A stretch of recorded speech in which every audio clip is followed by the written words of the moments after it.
देखिए सबसे पहले जो है क्या पढ़ेंगे हम,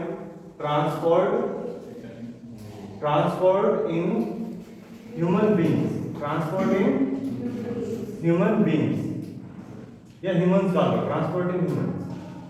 अभी हमने जो पीछे ट्रांसपोर्ट पढ़ा था पहले, उसमें हमने क्या पढ़ा था ट्रांसपोर्ट में, ट्रांसपोर्ट इन प्लांट, यानी कि जाइलम से वाटर का ट्रांसपोर्ट वन डायरेक्शन में, रूट टू टॉप, प्लांट के टॉप तक आपका वो क्या था, ट्रांसपिरेशन जाइलम के थ्रू, और फूड का ट्रांसपोर्ट और हार्मोन का ट्रांसपोर्ट फ्लोएम के थ्रू, जो कि होता है कौन से प्रोसेस से, ट्रांसलोकेशन प्रोसेस से।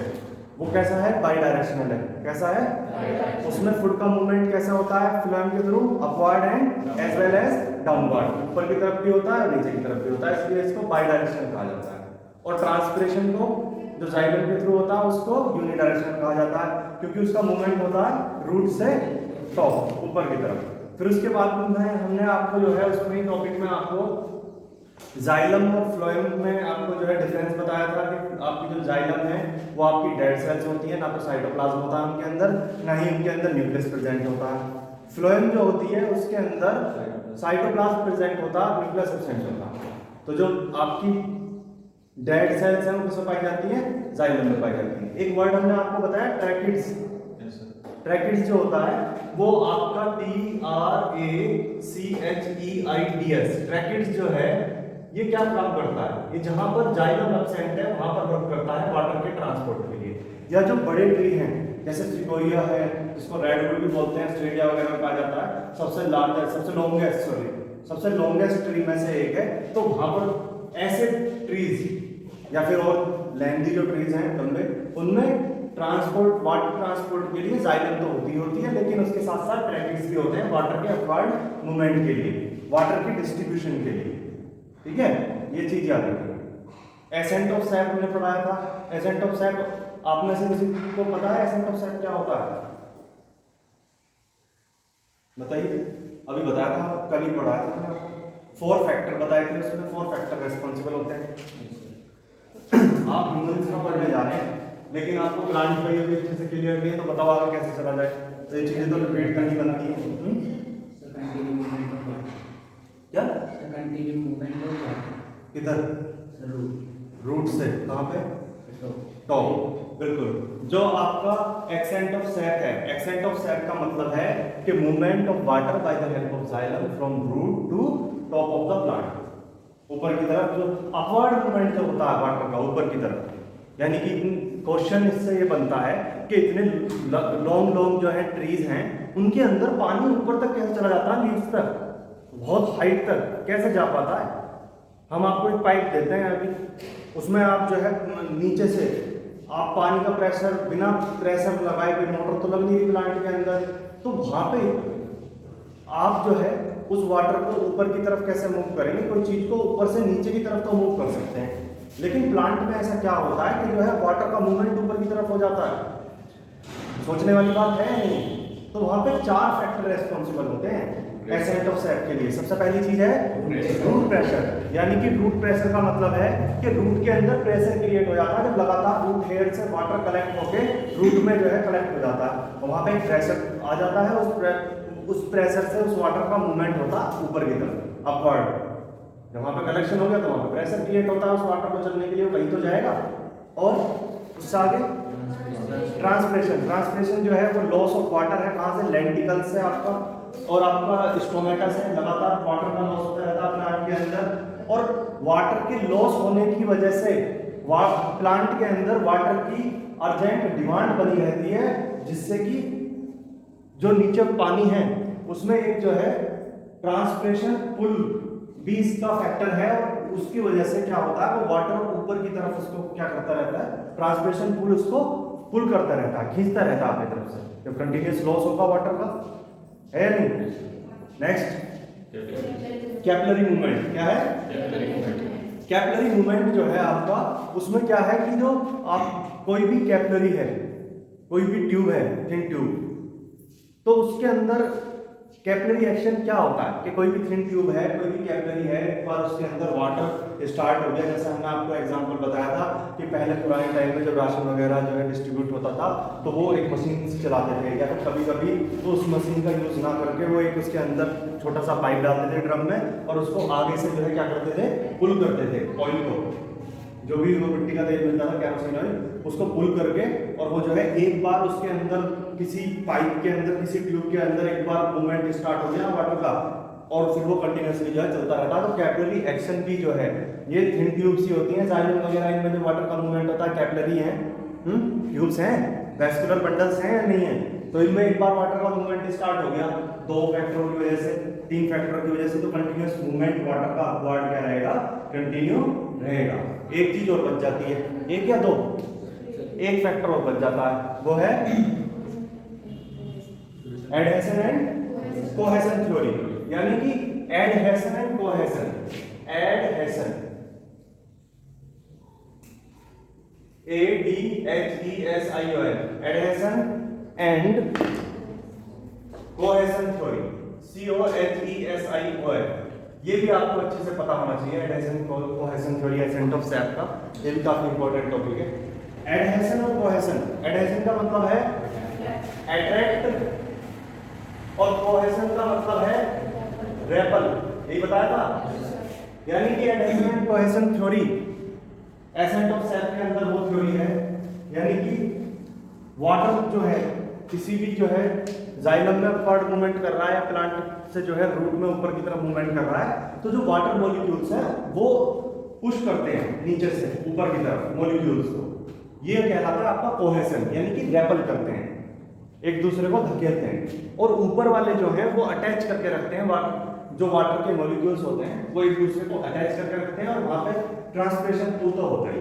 तो इस तरीके से एडहेशन और कोहेशन थ्योरी जो है पुल करने की और अट्रैक्ट करने की मॉलिक्यूल्स की, ये वहां पर जो है एसेंट ऑफ सैप पे वर्क करती है। ये क्लियर हो गया। अब सबसे पहले हम ट्रांसपोर्टिंग ह्यूमंस पढ़ने वाले हैं, और ट्रांसपोर्टिंग ह्यूमंस के अंदर हम क्या पढ़ेंगे, सबसे पहले पढ़ेंगे फंक्शन ऑफ ब्लड, सबसे पहले पढ़ेंगे functions of blood, FUNCTIONS, functions of blood.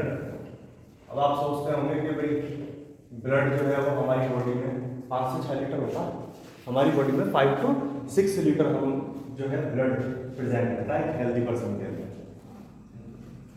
एक एडल्ट। फंक्शंस ऑफ ब्लड, क्या फंक्शन है ब्लड के, सबसे पहली चीज ऑक्सीजन ट्रांसपोर्ट, O2 ट्रांसपोर्ट करता है, दूसरा CO2 भी ट्रांसपोर्ट करता है, CO2 एक वेस्ट की तरह होती है ना, CO2 भी ट्रांसपोर्ट करता है ब्लड।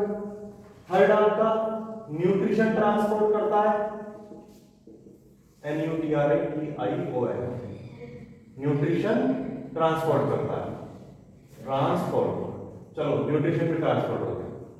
फोर्थ है आपका क्या, न्यूट्रिशन में आपका सब चीज आ जाती है, आपका ग्लूकोज भी वो ट्रांसपोर्ट करता है, आपके मिनरल्स भी वो ट्रांसपोर्ट करता है, और साथ के साथ में हार्मोन्स का ट्रांसपोर्टेशन, हार्मोन्स जो होते हैं उनका ट्रांसपोर्टेशन, साथ के साथ removal of waste, removal of waste, जिसमें कि आपका एक पॉइंट तो हमने ऊपर लिख दिया CO2, यानी कि सभी सेल्स से ब्लड कलेक्ट करके, क्या चीजें कलेक्ट करके, वेस्ट मटेरियल। वेस्ट क्या है आपका, CO2 है जो कि सेल से बन रहा है रेस्पिरेशन के टाइम पे, और यूरिन, आप जो भी वेस्ट मटेरियल है जितना भी सेल से कलेक्टिवली आता है वो लीवर में चला जाता है, और लीवर के अंदर यूरिन जो है वो क्या होता है, प्रोड्यूस होता है लीवर के अंदर। यूरिया कहाँ प्रोड्यूस होता है, लीवर के अंदर, और उसके बाद कहाँ भेज दिया जाता है, देखो यहाँ पे शॉर्ट में लिख देता हूं मैं, यूरिया प्रोड्यूस होता है, यूरिया प्रोड्यूस्ड इन लीवर, और लीवर से कहाँ ट्रांसफर कर दिया जाता है, किडनी, और किडनी के अंदर चलता है फिल्टर, FILTERATION, किडनी के अंदर चलता फिल्ट्रेशन, प्योर ब्लड अलग और यूरिया अलग। यूरिया को अलग जो है क्या कर देते हैं, यूरिया को जो आपका एक्सक्रीटरी सिस्टम होता है किडनी वाला, उससे जो है बाहर आउट कर देते हैं उसको। कैसे भाई, वहां पर फिल्ट्रेशन हो जाता है, पूरा पढ़ाएंगे आपको किडनी वाला पार्ट जो है। किडनी से सीधा आपके लेफ्ट और राइट जो है यूरेटर के अंदर, यूरेटर से आपके यूरेटर से सीधा यूरिनरी ब्लैडर के अंदर कलेक्ट हो जाता है ड्रॉप बाय ड्रॉप, और वहां से जो है उसका रिमूवल हो जाता है। हो जाता नहीं हो जाता? किसके थ्रू? यूरेथ्रा के थ्रू। किसके थ्रू? यूरेथ्रा। ये पूरा वो आएगा किडनी जर्नी है ये किसकी? यूरिन की। किडनी से कहां पे? यूरेटर, यूरेटर से यूरिनरी ब्लैडर, और यूरिनरी ब्लैडर से सीधा URETHERA और यूरेथ्रा से जो है आउट, बाहर। कहां चला जाता है? आउट, बाहर चला जाता है।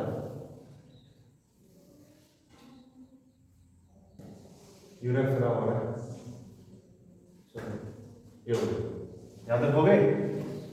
अभी फंक्शंस पे बात करते हैं। O2 का ट्रांसपोर्ट हो गया, CO2 का ट्रांसपोर्ट हो गया, न्यूट्रिशन ट्रांसपोर्ट करता है, न्यूट्रिशन को, हार्मोन्स का ट्रांसपोर्टेशन करता है, वेस्ट का रिमूवल करता है।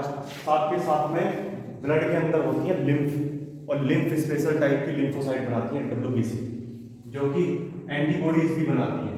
क्या बनाती है?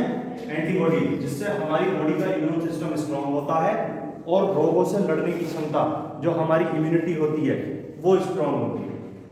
तो यानी चलो वो तो लिम्फ का फंक्शन हो गया। ब्लड का फंक्शन, ब्लड के अंदर WBC होती है। क्या होती है? WBC, व्हाइट ब्लड सेल्स होती हैं, या व्हाइट ब्लड कैप्सूल्स बोलते हैं। तो उनका काम होता है, उनका फंक्शन होता है क्या? फाइट करना। वो सोल्जर्स ऑफ द बॉडी कहलाती हैं। क्या कहलाती हैं? तो इम्यूनिटी प्रोवाइड करना। तो ब्लड जो है प्रोवाइड्स इम्यूनिटी। क्या प्रोवाइड करता है? Provides immunity against, immunity against, किसके अगेंस्ट? प्रोवाइड्स इम्यूनिटी अगेंस्ट जो आपके एंटीजेंस आते हैं बाहर से, जो भी माइक्रोब्स आते हैं बाहर से, जिसको बॉडी एक्सेप्ट नहीं करती। क्यों नहीं करती? इन्फेक्शंस होते हैं हमारे अंदर, इन्फेक्शन कराते हैं। जैसे वायरस है, जैसे बैक्टीरिया है, और वायरस है, वायरस से फाइट करने के लिए जो वैक्सीन लगाई जा रही है, उस वैक्सीन के अंदर एंटीबॉडीज प्रेजेंट है, आर्टिफिशियल एंटीबॉडी है, और वो हमारी बॉडी में जो है क्या की जा रही है? वैक्सीन लगाई जा रही है। उससे हमारे अंदर जो है क्या बन रही है? एंटीबॉडी स्टोर हो रही है। किससे फाइट करने के लिए? वायरस से। हमारा इम्यून सिस्टम स्ट्रॉन्ग करने के लिए जो है हमें वो वैक्सीन दी जा रही है, जिससे कि अब कभी हम वैसे तो आप लोग सब अपना ध्यान रखेंगे, हम भी अपना ध्यान रखें कि जो है कभी किसी ऐसे के टच में ना आए जिससे कि कभी कोई प्रॉब्लम हो। और बाय द चांस अगर ऐसा हो जाता है तो वो हमारी एक तो बॉडी की इम्यूनिटी, और एक जो है एडिशनल इम्यूनिटी जो प्रोवाइड करी गई है, किससे? वैक्सीन से। तो ये दोनों इम्यूनिटी मिलकर जो है किससे फाइट करेंगी? वायरस से, या फिर कोई भी आपका माइक्रोब है उससे, और उसको क्या कर देंगे? उसको खत्म कर देंगे। उससे हम कैसे रहेंगे? हेल्दी रहेंगे। ठीक है, चलो 7 temperature control, temperature balance, temperature balance, BALANC।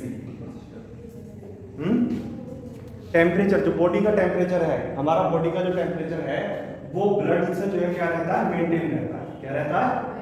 Maintain. और इसमें जो रेस्पॉन्सिबल हैं वो आपकी ये हैं कैपिलरीज हैं, CAPILLARIS। कैपिलरीज जो अनगिनत मात्रा के अंदर, क्वांटिटी के अंदर जो कैपिलरीज प्रेजेंट हैं, वो आपकी कैपिलरीज जो है वो क्या करती हैं? हमारे बॉडी का जो ब्लड टेम्परेचर होता है उसको मेंटेन करके रखती हैं। तो ये भी ब्लड सिस्टम का ही पार्ट है आपका, है या नहीं है? और क्या फंक्शन है जाता है आपके? क्या? हाँ देखो, ये आपके मेन है, जो आपको 6-7 यहाँ पे लिखवाए हैं, ये आपके फंक्शंस, आपके ब्लड के मेन फंक्शंस हैं। इनको आप अच्छे से याद रखेंगे। ठीक है भाई, आपका MCQ टाइप आ रहा है, मल्टीपल चॉइस क्वेश्चन टाइप आपका एग्जाम आ रहा है, तो इसी के अकॉर्डिंग इसको ध्यान रखें। अब आगे हम जो पढ़ने वाले हैं, आगे हम पढ़ने वाले हैं इसके अंदर जो हमारी बॉडी के अंदर वेस्कुलर बंडल्स होते हैं, वेस्कुलर बंडल क्या है, जो हमारी जो ट्यूब्स होती हैं, थिन ट्यूब्स, जो चलो ह्यूमन सर्कुलेटरी सिस्टम देखते हैं। ह्यूमन सर्कुलेटरी सिस्टम, सबसे पहले ह्यूमन सर्कुलेटरी सिस्टम के अंदर हम क्या पढ़ने वाले हैं, आपका एक तो इसमें ह्यूमन सर्कुलेटरी सिस्टम का सबसे पहला पार्ट होता है हार्ट, जो कि एक पंप की तरह काम करता है। किसकी तरह काम करता है? पंप की तरह काम करता है, पहली चीज बहुत इंपॉर्टेंट। दूसरी चीज होती है आपकी आर्टरी, आर्टरीज हो गई। तीसरी चीज है वीन्स, VEINS, वीन्स हो गई। फोर्थ है आपका कैपिलरीज, और सबसे भाई इंपॉर्टेंट कह लो उसको, फिफ्थ आपका ब्लड। ये 5 चीजें हैं इसको याद रखना। ब्लड, ये पूरा सिस्टम बेकार है अगर ब्लड ना हो तो क्या हेल्प करेगा, क्या आर्टरी, वीन्स और कैपिलरीज करेगी? कुछ नहीं। तो सबसे पहले जो हम पढ़ेंगे ह्यूमन सर्कुलेटरी सिस्टम में, आपको ये 5 चीजें पता होनी चाहिए। तो ब्लड से हमने स्टार्ट किया है। ब्लड के अंदर ये हमने फंक्शन ऑफ ब्लड पढ़ लिए हैं। चलो पहले ब्लड पढ़ोगे या फिर ये पढ़ोगे आर्टरी, वीन्स और कैपिलरीज? ये बता दो। ब्लड पढ़ोगे, ब्लड चल रहा तो ब्लड ही बात। देखो ब्लड जो होता है, ब्लड के बारे में बात करें तो ये कनेक्टिव टिश्यू है। क्या है? कनेक्टिव टिश्यू है, जो हमारी बॉडी के अंदर जो है क्या होता है, पूरी बॉडी के अंदर सर्कुलेट होता है, जिसकी मात्रा 5 to 6 लीटर मैंने आपको बताई, 5 से 6 लीटर होता है। ठीक है। और ब्लड हमारा हर सेल, हर टिश्यू के अंदर जो है जाता है। ठीक है। ब्लड के अंदर, ब्लड हैज 4 कॉन्स्टिट्यूएंट्स, 4 पार्ट होते हैं ब्लड। सबसे पहली चीज होती है प्लाज्मा।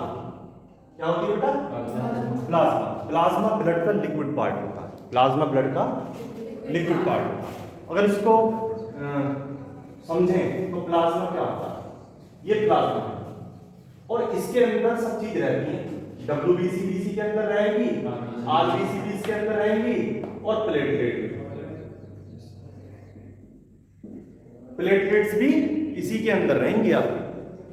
तो प्लाज्मा जो है, प्लाज्मा की हम बात करते हैं तो प्लाज्मा एक लिक्विड पार्ट है ब्लड का, और लिक्विड पार्ट होने के नाते जितने भी न्यूट्रिएंट्स हैं आपका, स्पेशली प्लस CO2 जो ट्रांसपोर्ट करता है, न्यूट्रिएंट जो ट्रांसपोर्ट करता है आपका प्लाज्मा करता है। और सभी इन 3 चीजों को, 1 RBC, 2 और 3 प्लेटलेट। अगर ब्लड को इस तरीके से देखें ना एक सर्किल में, तो ये पूरा प्लाज्मा जो है ये आपका इन तीनों चीजों को कंटेन करके रखता है। लिक्विड पार्ट है, सबसे ज्यादा CO2 का जो ट्रांसपोर्ट करता है वो आपका कौन करता है? प्लाज्मा ही करता है। ठीक है। आगे आते हैं सेकंड चीज, प्लाज्मा आपका व्हाइट कलर का भी होता है और येलो कलर का भी होता है। ठीक है। आगे आ जाते हैं। नेक्स्ट चीज आती है आपकी RBC, रेड ब्लड CORPSUCLS, कार्पसेल्स, यानी कि इसको सेल्स भी लिख सकते हो।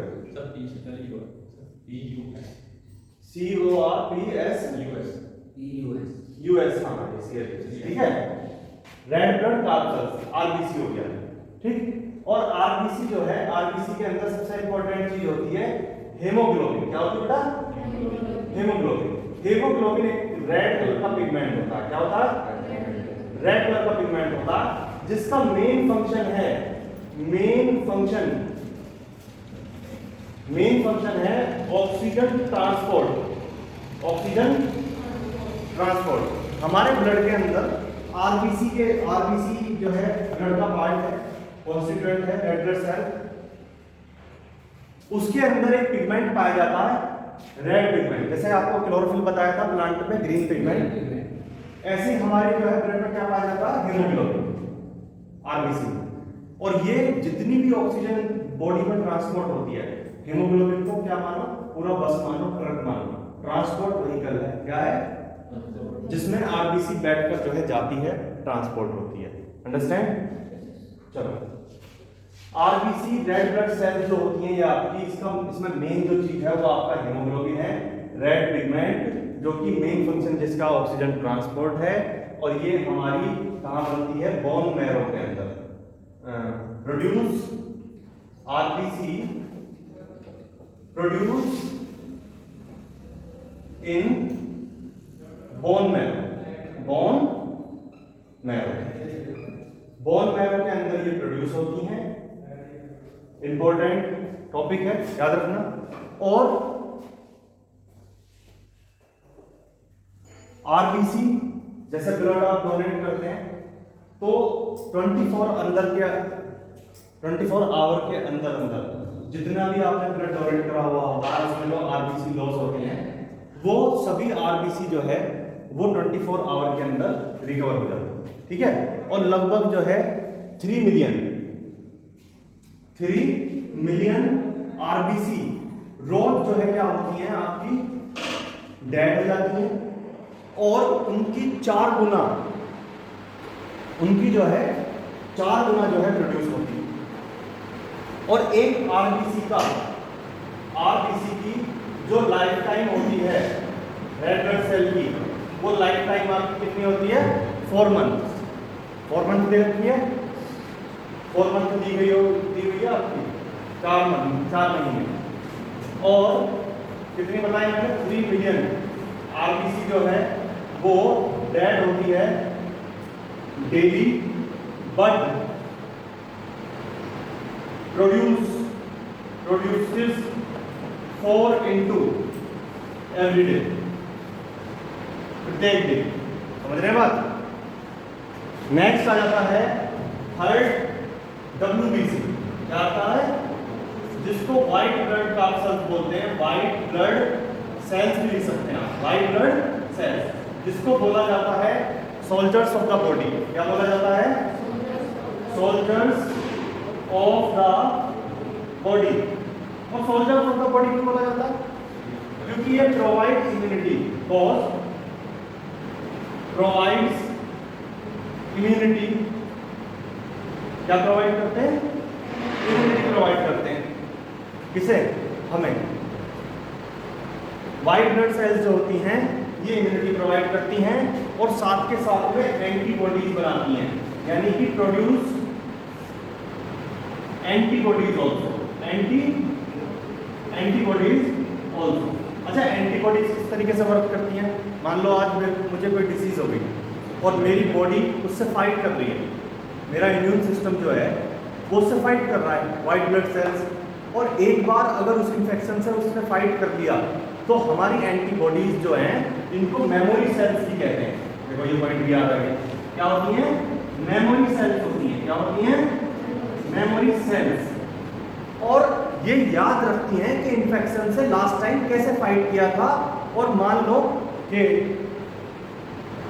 मैं आज ठीक हो गया और फिर मुझे जो है 3 दिन बाद फिर वही माइक्रो ऑर्गेनिज्म मेरे अंदर एंटर कर गया, तो ऐसा नहीं है कि मैं जो है भी बीमार हो गया हटाऊंगा फिर 3 दिन बाद मैं फिर जो है बीमार हो जाऊंगा, या 4 दिन बाद इलाज कराने के बाद में, क्योंकि बाहर से भी कुछ इम्यूनिटी प्रोवाइड करी जाएगी, कुछ मेरी बॉडी की भी होगी, तो ये मेमोरी सेल उसको याद रखेंगे, और नेक्स्ट टाइम जैसे ही वो इजीली क्विकली 1-2 दिन के अंदर या 1-2 वीक के अंदर फिर से अगर अटैक करता है तो वो एंटीबॉडीज याद रखेंगी कि इसको कैसे डिफीट करना है, हमारा इम्यून सिस्टम उस चीज को क्या कर देगा?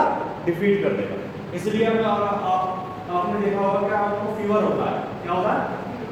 फीवर होने के बाद में आप अपना इलाज कराते हैं, इलाज कराया अच्छे से जो है आपने एंटीबायोटिक वगैरह ली डॉक्टर के सजेशन पे, और अच्छे से आपका प्रॉपर ट्रीटमेंट हुआ, और ट्रीटमेंट होने के बाद आप देखते हैं लंबे समय तक आपको बुखार नहीं आता, होता नहीं होता, तो ये हमारी जो हमारा इम्यून सिस्टम है उसको एक स्ट्रेंथ मिल जाती है। क्या मिल जाती है? एक मजबूती मिल जाती है।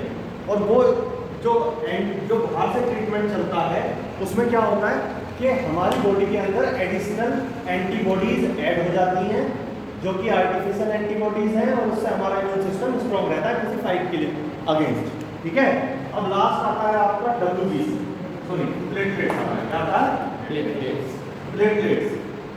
प्लेटलेट्स जो है, प्लेटलेट्स आपने बहुत सुना होगा कि जो है किसी पेशेंट की प्लेटलेट बहुत डाउन हो गई है, सुना है नहीं सुना? प्लेटलेट जो होती हैं ये ब्लड का एक बहुत इंपॉर्टेंट पार्ट है, बहुत महत्वपूर्ण अंग है। फिर क्या करते हैं, बकरी का दूध पीते हैं जो है, और कीवी सजेस्ट की जाती है। जो गिलोय है, गिलोय भी जो है वो बोला जाता है कि गिलोय का जो है सेवन करें बहुत ज़्यादा प्लेटलेट्स को जो है इंक्रीज करने के लिए। तो प्लेटलेट क्या है? प्लेटलेट जो है ये आपकी ब्लड क्लॉटिंग और कोगुलेशन, COAGULATION, ये वाला वर्ड भी आपको देखने को मिल जाएगा, कोगुलेशन, ब्लड क्लॉटिंग और coagulation. Blood clotting means blood clotting और कोगुलेशन में क्या होती है, आपकी हेल्पफुल होती है। क्या होती है? हेल्पफुल होती है। इनका फंक्शन ये होता है, अभी यहाँ पे एक कट लग जाए हैंड पे, और यहाँ पर जो खून का थक्का जमेगा, क्या जमेगा? खून का थक्का, जिसको ब्लड बोलते हैं आप लोग हिंदी में। तो वो जो यहाँ पर नेट लाइक स्ट्रक्चर स्टार्ट होगा, ऐसे जैसे जो है कोई वो लगा रहा हो, बुन रहा हो स्किन को या फिर हमारे इसको सेल्स को, तो धीरे धीरे आप देखेंगे वहाँ पे जो है खून का एक क्लॉट जम जाएगा, थक्का जम जाएगा, और वो जो जमेगा वो किसकी वजह से जमेगा? आपका ब्लड ब्लड कोगुलेशन और ब्लड क्लॉटिंग जो होगी वो आपकी ब्लड में जो ब्लड प्लेटलेट्स होती हैं ना आपकी, ये रेस्पॉन्सिबल होती हैं खून का थक्का जमाने में। ठीक है, ये भी बोन मैरो के अंदर प्रोड्यूस होती हैं, प्रोड्यूस्ड इन बोन मैरो। और होती क्या है? छोटे छोटे पीसीज होते हैं, टुकड़े से होते हैं ये प्लेटलेट जो होते हैं, छोटे छोटे पीसीज होते हैं ब्लड के अंदर। व्हाइट ब्लड सेल्स के बारे में एक बात और कही जाती है कि ये जो है या तो सर्कुलर होंगे या फिर जो है इरेगुलर शेप के भी हो सकते हैं। कैसे होते हैं? इरेगुलर शेप के। देखो ऐसे याद आते रहते हैं टॉपिक। आरबीसी में आ जाते हैं, तो ये आपकी जो आरबीसी होती है रेड ब्लड सेल्स, ये आपकी कैसी होती है? ये सर्कुलर शेप में होती है, स्फेरिकल शेप में। कैसी होती है बेटा? SPHERICL, स्फेरिकल शेप में होती है। ज़्यादा से ज़्यादा पॉइंट मैं आपको इसलिए बता रहा हूँ क्योंकि मल्टीपल MCQ टाइप है, और कोई भी क्वेश्चन जो है किसी भी तरीके के आपसे पूछा जा सकता है। तो आपको ये जो चीज़ें मैं करा रहा हूँ एटलीस्ट ये आपको उस टाइम पर याद रह जाएंगी, याद रह जाएंगी, तो इसलिए तो करा रहा हूँ। देखो ब्लड क्लॉटिंग के अंदर आपका एक विटामिन रेस्पॉन्सिबल होता है जो हेल्प करता है, उसका याद रखेंगे, विटामिन के। विटामिन के जो होता है ब्लड क्लॉटिंग में क्या होता है? रेस्पॉन्सिबल होता है, हेल्पफुल होता है, मदद करता है ब्लड क्लॉट करने में। देखा है, खुद भी देखा होगा आपने, आपको भी जो है इंजरी वगैरह हो जाती है, जिस तरीके से वो ब्लड एकदम से रुक जाता है, उसको ऐसे दबा देते हैं, हेल्प करते हैं, आपकी एक्सटर्नल हेल्प अप्लाई करते हैं, और जो है ब्लड का एक वहाँ पे क्लॉट जम जाता है और वो ब्लड की जो है फ्लो होना स्टॉप हो जाता है, वैसे होता नहीं होता? हाँ। तो हमने आज क्या पढ़ा? एक तो ब्लड के फंक्शन पढ़े, एक ब्लड के चारों टाइप पढ़े के ब्लड के कॉन्स्टिट्यूएंट पढ़े, ब्लड के पार्ट पढ़े कि ब्लड में 4 चीज होती क्या है, और इनसे यही जितनी जानकारी यहाँ पर इंफॉर्मेशन लिख रही है यही आएगी, इससे बाहर आपके सिलेबस में कुछ नहीं है। ठीक है, कोई चीज ना समझ में आई हो तो खड़े होकर पूछ लें दोबारा, जैसा ये वाला समझाते हैं। आर्टरीज देखो, ARTERIES, आर्टरीज। आपकी वीन्स, आपकी कैपिलरीज, CAPILLARIES। और बल्कि इसको ऐसे ना समझा के इसको और तरीके से समझा देंगे। ये आपका सेंटर में बन गया क्या? यहाँ पे ये आपका यहाँ पे हो गया हार्ट। क्या हो गया? हार्ट। ये मैंने 4 यहाँ पे क्यों माने बनाए हैं? क्योंकि हमारा 4 चैम्बर्ड हार्ट होता है। देखो बच्चों को बता दिया है, हमारा 4 चैम्बर्ड होता है, हम मैमल्स हैं। ठीक है, मछलियों का जो होता है फिशिस का वो 2 चैम्बर्ड हार्ट होता है। चलो इसकी बात चलिए, तो इसकी जानकारी लेंगे। MAMMALS, मैमल्स और बर्ड्स का जो होता है वो आपका 4 चैम्बर्ड होता है, CHAMBERED चैम्बर्ड। आपका जो फिशिस का होता है, मछलियों का, वो आपका 2 चैम्बर्ड हार्ट होता है। कैसा होता है बेटा? 2 चैम्बर्ड हार्ट होता है। एक उनके अंदर ऑरिकल होता है, एक वेंट्रिकल प्रेजेंट होता है। क्या होता है? एक ऑरिकल, एक वेंट्रिकल। नीचे आ जाते हैं आपके क्या, रेप्टाइल्स आ जाते हैं, रेंगने वाले, जैसे सांप है, और आपके जो है लिजार्ड हैं, क्रोकोडाइल हैं। लेकिन क्रोकोडाइल एक्सेप्शन है, इसमें रेप्टाइल और आपके एम्फीबियन प्लस एम्फीबियन में भी 3 चैम्बर्ड हेड होता है। कैसा होता है बेटा? 3 चैम्बर्ड हेड होता है, चैम्बर्ड, रेप्टाइल और एम्फीबियन। क्या आएगा, इसको अच्छे से याद करना, अच्छे से बिठा लें इसको दिमाग में। मैमल्स, फिशेस, रेप्टाइल्स, AMP कहाँ गया भाई? AMPHIBIN, एम्फीबियन, ठीक है। एक्सेप्ट रेप्टाइल का देख लेना, एक्सेप्शन, एक्सेप्शन है कौन? क्रोकोडाइल, क्रोकोडाइल 4 चैम्बर्ड हेड होता है हमारी तरफ उसमें, ये एक्सेप्शन है। एक्सेप्शन समझते हैं? अपवाद, जो किसी कैटेगरी में तो हो, किसी ग्रुप में तो हो, लेकिन उसके ग्रुप कोई एक चीज उसमें अलग हो, अपवाद हो, उसे फॉलो ना करें। जैसे हमने बहुत सारे एक्सेप्शन 9th क्लास में पढ़े, नॉन मेटल्स में पढ़े नहीं पढ़े आपने लास्ट ईयर? है या नहीं है? ग्रेफाइट के अंदर क्या होता है बताओ, याद करके। ग्रेफाइट में क्या पढ़ा था? कैसा नॉन मेटल है? हाँ, इलेक्ट्रिसिटी कंडक्ट करता है नॉन मेटल होते हुए भी। ऐसी एक तो चीज और पढ़ी, जैसे मेटल में, मेटल हमने ये पढ़े थे कि सारे सॉलिड होते हैं, लेकिन एक एक्सेप्शन पढ़ा था, कौन सा? मरकरी, है ना। सारे हार्ड होते हैं, लेकिन 2 ऐसे पढ़े थे जो नाइट से जो है इजीली कट हो जाते हैं। कौन कौन से? सावास ऐसी भूल जाए तो काम की चीजें। सोडियम, पोटेशियम, ये दोनों चीज का है जिनको नाइट से कट कर सकते हैं, मेटल। अच्छा देखो यहाँ पर आ जाओ, ये आपका हर्ट हो गया। क्या हो गया बेटा? हर्ट हो गया। हर्ट से 4 चैम्बर हो गया हमारा हर्ट, 4 चैम्बर, चैम्बर का मतलब होता है 4 खाने, कंपार्टमेंट, 4 कंपार्टमेंट होते हैं हर्ट के अंदर, 4 पार्ट, इस तरीके से ब्लॉक्स टाइप। हर्ट जो है, हर्ट से ब्लड कहाँ गया? आपके बॉडी के अंदर। कहाँ गया बेटा? बॉडी के अंदर। तो जो बॉडी के अंदर जो आपकी ट्यूब्स ले जाती हैं, स्पेशल टाइप ऑफ ट्यूब जो ब्लड को कैरी करके ले जाती हैं, ये क्या होती है बेटा? ये आपकी आर्टरीज होती हैं। क्या होती हैं? आर्टरीज। और ये O2 कंटेनिंग ब्लड ले जाती हैं, जिसको बोलते हैं ऑक्सीजनेटेड ब्लड ले जाती हैं। क्या ले जाती हैं? ऑक्सीजनेटेड ब्लड ले जाती हैं। हार्ट से कहाँ पे? बॉडी की तरफ। और बॉडी से वापस हार्ट में जो ब्लड को वापस लेकर आती हैं, वो आपकी होती है वीन्स। क्या होती है? वीन्स के अंदर आपकी CO2 कंटेनिंग ब्लड होता है, यानी कि डीऑक्सीजनेटेड ब्लड होता है। डीऑक्सीजनेटेड ब्लड यानी कि जो CO2 कंटेनिंग होता है, जिसके अंदर ऑक्सीजन नहीं होती। आपकी जो आर्टरीज होती हैं, इसके अंदर ब्लड का जो फ्लो होता है, जो प्रेशर होता है, वो हाई रहता है। कैसा रहता है? क्योंकि हर आर्टरीज में ब्लड को पंप कर रहा है, तो वहां पर ब्लड का जो प्रेशर है वो हाई रहता है, और इसी वजह से ये ठीक होती है। क्या होती है? ठीक होती है। और BP, ब्लड प्रेशर, इसमें जो है हाई रहता है। ब्लड का जो प्रेशर है, प्रेशर ऑफ ब्लड लिखो, BP में, तो बात हुई है। इसको सिर्फ यहाँ पे लिखो और ये लिखो, जो ब्लड प्रेशर जो है BP हाई रहता है, ब्लड प्रेशर हाई। वैसे ये बीमारी वाला नहीं कह रहा मैं, हाइपरटेंशन वाला नहीं, प्रेशर की बात कर रहा हूँ। तो आर्टरीज में प्रेशर है इधर की तरफ, और वीन्स के अंदर जो है, वीन्स जो है आपकी थिन होती है, पतली होती है, क्योंकि यहाँ पर ब्लड जो होता है वो बहुत ही स्लो, धीरे धीरे जो है मूव होता है, चलता है।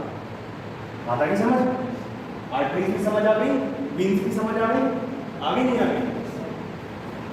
ये आर्टरीज में जब इतना ज्यादा हाई प्रेशर है ब्लड का, तो ये डायरेक्ट तो ऑर्गन्स में जाएगा नहीं, डायरेक्ट तो सेल में जाएगा नहीं, क्योंकि आर्टरीज वगैरह बड़ी होती हैं, वो डायरेक्ट कैसे सेल में चली जाए? तो वहाँ से उस ब्लड को डिस्ट्रीब्यूट करने के लिए, बांटने के लिए बहुत ही थिन ट्यूब्स होती हैं, बहुत छोटी छोटी पतली पतली ट्यूब्स होती हैं, जो आर्टरीज से लेकर ब्लड को जो है बॉडी, ऑर्गन्स या फिर सेल्स के अंदर जो है क्या करती है? ट्रांसफर करती हैं। और ये क्या कहलाती है? कैपिलरीज कहलाती है। क्या कहलाती है बेटा? कैपिलरीज कहलाती है। और यहाँ से ऑक्सीजन पहुँच गई, इधर बात नहीं, ऑक्सीजन पहुँच गई, न्यूट्रिशन पहुँच गया, आपकी जब ऑक्सीजन पहुंच गई है न्यूट्रिशन में क्या पहुंच गया, ग्लूकोज पहुंच गया सेल्स के माइटोकॉन्ड्रिया के अंदर, और वहां पर क्या हो गया, रेस्पिरेशन प्रोसेस हो गई। क्या हो गई, रेस्पिरेशन प्रोसेस हो गई। तो वहां पे इधर तो ऑक्सीजन जा रही थी, और यहाँ पे भी कैपिलरीज बना लेते हैं, ये कैपिलरीज है, और यहाँ पे ऑर्गन से वापस जो है CO2, ये capillaries CO2 containing blood, CO2 containing blood किसको देते हैं, वीन्स को देते हैं। किसको देते हैं, और वीन्स उस ब्लड को कहाँ ले जाती है, हार्ट में ले जाती है। कहाँ ले जाती है बेटा, हार्ट में। तो इस तरीके से आपकी आर्टरी, कैपिलरीज और वीन्स ये हो गई। रह जाता है क्या, हार्ट। कल हम आपको हार्ट की स्ट्रक्चर पढ़ाएंगे और डबल सर्कुलेशन पढ़ाएंगे, और इसको जो है अभी ग्रुप में सेंड कर देते हैं। कुछ बच्चे ऐसे हैं जो लाइव से कनेक्ट नहीं हो पाए, वो वहाँ से कर लेंगे, ठीक है। किसी को कोई डाउट है इस टॉपिक के रिगार्डिंग, कोई चीज़ ना समझ में आई हो तो अपने प्लेस पर खड़े होकर पूछ सकते हैं।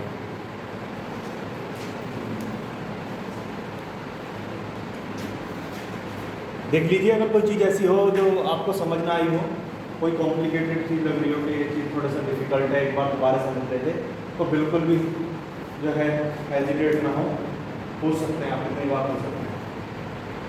सब समझ में आ गया सबको, और साथ में हो गया आप लोगों की। चलो ठीक है, बाकी जो है कल कराएंगे। ओके।